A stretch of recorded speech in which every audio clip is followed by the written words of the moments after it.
रेल्वेची वाहतूक पूर्णपणे ठप्प झालेली आहे। काहीशी विलंबाने सुरू असलेली ही वाहतूक आता मात्र ठप्प झाली आहे। आपले प्रतिनिधी विशाल सवने आपल्याला अधिक माहिती देत आहेत। विशाल, काय झालंय? वाहतूक ठप्प काय झाली आहे? लाईफलाईन म्हणून ओळखली जाते ती मध्य रेल्वेची वाहतूक जी आहे ती ठप्प झालेली आहे। दादर ते सायन हा मुंबईतला सकल भाग आहे आणि त्या ठिकाणी पाऊस पडल्यानंतर पाणी रुळावरती जे आहे ते तुंबत असतं आणि आत्ताच्या परिस्थिती जर पाहिली तर दादर ते सायन दरम्यानचा ट्रॅक जो आहे तो पाण्याखाली गेलेला आहे। त्यामुळे मध्य रेल्वेची वाहतूक ही पूर्णपणे ठप्प झालेली आहे आणि यालाच भरीतभर म्हणायचं झालं तर भरतीची सध्या वेळ आहे।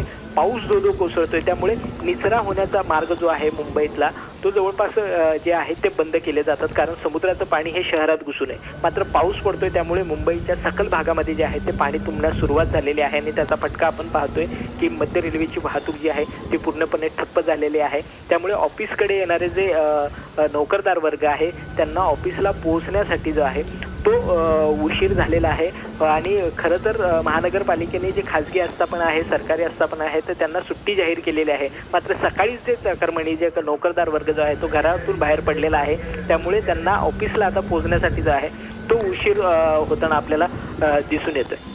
नक्कीच धन्यवाद विशाल माहितीसाठी।